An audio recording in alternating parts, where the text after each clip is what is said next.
छात्राओं, हम कक्षा 9वीं के सामाजिक विज्ञान विषय में हम अध्याय 1 फ्रांसीसी क्रांति के क्वेश्चन आंसर, जो नी टाइप वाले क्वेश्चन आंसर है, उसके बारे में आपको विस्तार से अध्ययन करवा रहे हैं। तो आप इन क्वेश्चन आंसरों के अपने नोट्स तैयार कीजिए और ये क्वेश्चन आंसर आपके कंपटीशन एग्जाम में भी काम आएंगे और आपकी परीक्षाओं में भी, सामान्य वाली परीक्षाएं उनमें भी काम आएंगे। और यदि आप राष्ट्रीय प्रतिभा खोज की परीक्षा देंगे तो उसमें भी आपको 10th क्लास में ये क्वेश्चन काम आएंगे। देखिए कि सन 1774 में फ्रांस का शासक कौन था? तो 1774 में फ्रांस का शासक था लुई 16वां। 1774 में फ्रांस में कौन सा राजवंश राजगद्दी पर आसीन था? तो बुर्बो राजवंश। कौन सा राजवंश था? तो वो था बुर्बो राजवंश था। उसी प्रकार देखिए लुई 16वां का विवाह किस राजकुमारी से हुआ था? तो लुई 16वां का विवाह राजकुमारी मेरी एंतोइनेट के साथ हुआ था। ये कहाँ की थी? तो ये ऑस्ट्रिया की थी। 18वीं सदी में फ्रांसीसी समाज कितने वर्गों में बटा हुआ था? तो 18वीं शताब्दी में फ्रांसीसी समाज 3 वर्ग में बटा था। प्रथम एस्टेट, द्वितीय एस्टेट और तृतीय एस्टेट।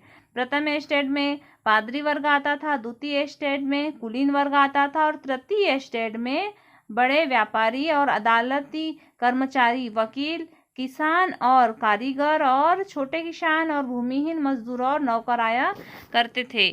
फिर फ्रांस की कर की अदायगी कौन सा एस्टेट करता था? तो तृतीय एस्टेट करता था और प्रथम और द्वितीय को छूट थी। टाइट क्या है? टाइट चर्च द्वारा वसूल किया जाने वाला कर है। टाइल क्या है? यह सीधे राज्य को अदा किया जाने वाला कर है। और लिब्रे क्या है? फ्रांस की मुद्रा जिसे 1794 में समाप्त कर दिया गया। लिब्रे फ्रांस की मुद्रा है। फ्रांस की जनसंख्या 1715 में कितनी थी? तो 2.4 करोड़ थी। और फिर 1789 में फ्रांस की जनसंख्या कितनी थी? तो 2.8 करोड़ थी। जॉन लॉक और जया जाक की पुस्तक का नाम लिखो। तो जॉन लॉक और जया जाक की पुस्तक है टू ट्रीटाइजेज ऑफ गवर्नमेंट।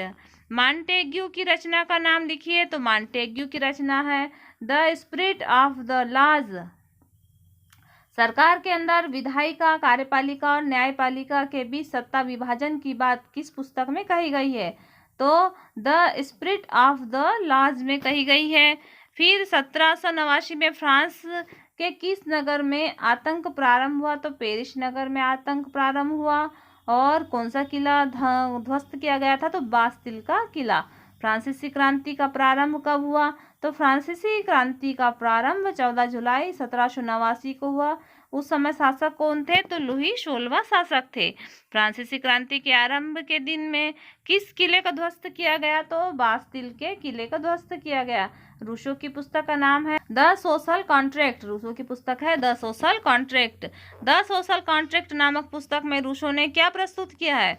तो तीसरे एस्टेट के प्रतिनिधि ने मांग रखी कि करों की बैठक में अब की बार पूरी सभा द्वारा मतदान कराया जाना चाहिए, जिसमें प्रत्येक सदस्य को एक मत देने का अधिकार हो। यह रूसो ने द सोशल कॉन्सेप्ट नामक पुस्तक में लिखा था।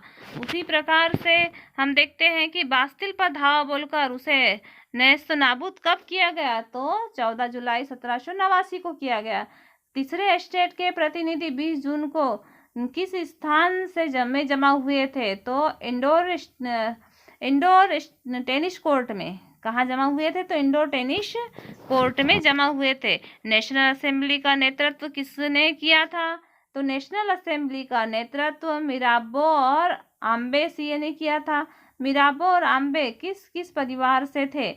तो मिराबो का जन्म कुलीन परिवार में हुआ था। आम्बेसिए पादरी थे। आम्बेसिए की पुस्तक का नाम तीसरा एस्टेट क्या है? और फ्रांस का राष्ट्रीय दिवस कब मनाया जाता है? तो 14 जुलाई को मनाया जाता है। और 14 जुलाई को क्यों मनाया जाता है? तो 14 जुलाई 1789 को क्रांतिकारियों ने बास्तिल के जेल को तोड़कर वहां पर कैद सभी बंदियों को मुक्त कर दिया था, इसलिए इस दिन मनाया जाता है। फ्रांस की क्रांति का नारा क्या था? समानता, स्वतंत्रता और बंधुत्व और भाईचारा। वर्साई के शीश महल का निर्माण किसने करवाया था? तो लुई 14वें ने करवाया था। और वर्साई को फ्रांस की राजधानी किसने बनवाया? तो वर्साय को फ्रांस की राजधानी लुई 14वें ने बनवाया। इस प्रकार से हमने कुछ क्वेश्चन आंसरों का भी अध्ययन किया है। आने वाले वीडियो में हम और भी बाकी जो बचे हुए क्वेश्चन आंसर है उन क्वेश्चन आंसरों का हम अध्ययन करेंगे। आप इनको अपने उत्तर पुस्तिका में नोट कर लीजिए और लगातार इन वीडियो को प्राप्त करने के लिए आप इस चैनल को सब्सक्राइब करें, लाइक करें और शेयर करें ताकि अधिक से अधिक बच्चों तक ये वीडियो पहुंच सके। धन्यवाद।